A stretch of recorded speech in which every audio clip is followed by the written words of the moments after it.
எந்த ஒரு பகுதியிலும் அவன் தோல்வி அடையக்கூடாது, தோல்வியில் வாழக்கூடாது, தோல்வியின் வாழ்க்கையின் பங்காக இருக்கக்கூடாதுன்னு கர்த்தர் விரும்புகிறார். அந்த சாயல் விழுந்து போன மனிதனுக்குள்ள இருக்கு, ரட்சிக்கப்படாத மனிதனுக்குள்ள இருக்கு.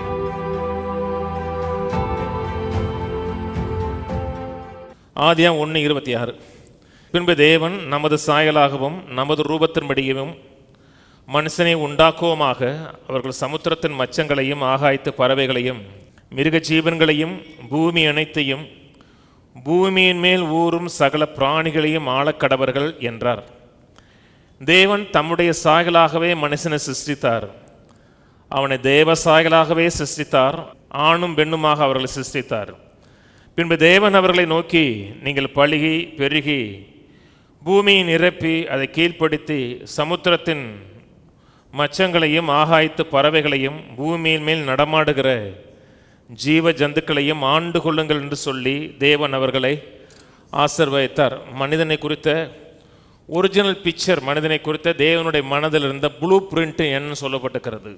மனிதன் பலுகி பெருகி பூமியை நிரப்பி அதை கீழ்ப்படுத்தி எல்லாவற்றையும் ஆண்டு கொள்ளணும், ஆளுகை செய்யணும், எல்லாவற்றின் மேலே அவன் ஒரு ஓவர் கமராக இருக்கணும், முற்றிலும் ஜெயம் கொள்ளுகிறவனாக வெற்றி பெறுகிற ஒரு மனிதனாக இருக்கணும். இன்றைக்கி மனிதன் பலதரப்பட்ட பிரச்சனைகளில், போராட்டங்களில், வியாதி, தரித்திரம், குறைவு, மனப்போராட்டம், ஸ்ட்ரெஸ்ஸு, பல காரியங்களால் மனிதன் இன்றைக்கி பாடுபடுகிறான். அப்படி மனிதனை கர்த்தர் படைக்கலை. கர்த்தர் மனிதனை படைக்கும் பொழுது ஒரு ஓவர் கமராக படைச்சார். அதை எல்லாவற்றையும் ஓவர் கம் பண்ணணும். ஓவர் கம் பண்ணால் வெற்றி பெறணும், மேற்கொள்ளணும். எந்த விதமான எதிரடையான காரியங்கள் வந்தாலும் அத்தனையும் மேற்கொண்டு வாழணும். அதான் மனிதனை குறித்த தேவனுடைய மனதில் இருந்த ப்ளூ பிரிண்ட், அதான் பிக்சர், வேறு பிக்சர் கிடையாது. இது ரட்சிக்கப்பட்ட மனிதனுக்கு மட்டுமல்ல, எல்லா மனிதனுக்கும் அதான் தேவனுடைய சித்தமாக இருக்கிறது. ஒரு ரட்சிக்கப்படாத மனிதன் கூட வியாதியில் வாழுகிறது விரும்புவது கிடையாது. சில அறிவில்லாத விசுவாசிகள் வாழ நினைக்கலாம். ஒரு ரட்சிக்கப்படாத மனிதன் கூட வியாதியில் வாழணும்னு விரும்ப மாட்டான். அவனுக்கு தெரிந்த விதத்தில் எப்படியாவது அந்த வியாதியிலேருந்து மேற்கொண்டு வெளியே வரணுன்னு அவன் பிரயாசப்படுறான், பாடுபடுறான். நம்ம செய்கிற மாதிரி அவன் செயல்பட முடியாது. அவனுக்கு வார்த்தை கிடையாது, கர்த்தருடைய பந்தி கிடையாது, விசுவாசம் கிடையாது. ஆனால் அவனுக்கு தெரிந்த அறிவின் அடிப்படையில் எப்படியாவது அந்த வியாதியிலிருந்து வெளியே வரணும் அவன் நிறைய முயற்சி எடுக்கிறான். முயற்சி எடுத்து அந்த வியாதியிலேருந்து வெளியே வரும்போது அவனுக்கு ஒரு நிறைவு இருக்குது. ஏன் அப்படி இருக்குன்னா, மனிதனை கர்த்தர் எல்லா இதுலேயும் வெற்றி பெற்று வாழணும்னு தான் நினைக்கிறார். எந்த ஒரு பகுதியிலும் அவன் தோல்வி அடையக்கூடாது, தோல்வியில் வாழக்கூடாது, தோல்வியின் வாழ்க்கையின் பங்காக இருக்கக்கூடாதுன்னு கர்த்தர் விரும்புகிறார். அந்த சாயல் விழுந்து போன மனிதனுக்குள்ளே இருக்குது, ரட்சிக்கப்படாத மனிதனுக்குள்ளே இருக்குது.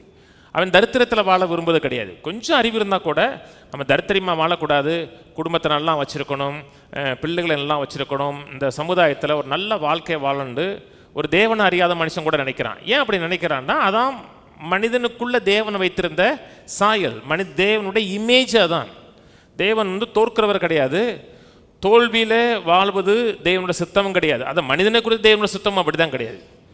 யோவான் 15 திருப்போமே.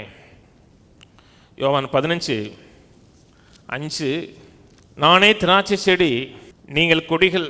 ஒருவன் என்னிலும் நான் அவனிலும் நிலைத்திருந்தால் அவன் மிகுந்த கனிகளை கொடுப்பான். என்ன இல்லாமல் உங்களால் ஒன்றும் செய்யக்கூடாது. நீங்கள் பலுகி பெருகினர், பலுகி பெருகின்னு சொல்லும் பொழுது வெறும் குழந்தைகள் பெற்றெடுக்கிறது மட்டும் கிடையாது. குழந்தைகள் பெற்றெடுக்கிறது கர்த்தருடைய சித்தம். நிறைய பிள்ளைகள் இருப்பது ஆசீர்வாதம் தான். எனக்கு தெரிஞ்ச ஒரு ஊழியக்காரர் முதல் ஒரு வீட்டுக்கு போகும்போது ஒரு 5 பிள்ளையே 6 பிள்ளையே, எங்கள் வீட்லேயும் 6 பிள்ளையே தான். ஆனால் நான் அவரை சொல்லுவேன், பாஸ்டர் சூப்பர் பாஸ்டர், எடுத்த உடனே நீ ஸ்கூல் ஆரம்பிச்சிடலாமே, எடுத்த உடனே 10 பிள்ளை இருக்கு, உங்களுக்கு அட்டண்டன்ஸ் உங்களுக்கு பிரச்சனை இருக்காதுன்னு. அது வெறும் குழந்தைகள் மட்டுமில்லை, நம்ம எல்லா ரீதியிலையும் பலுகி பெருகி கனி கொடுக்கணும்.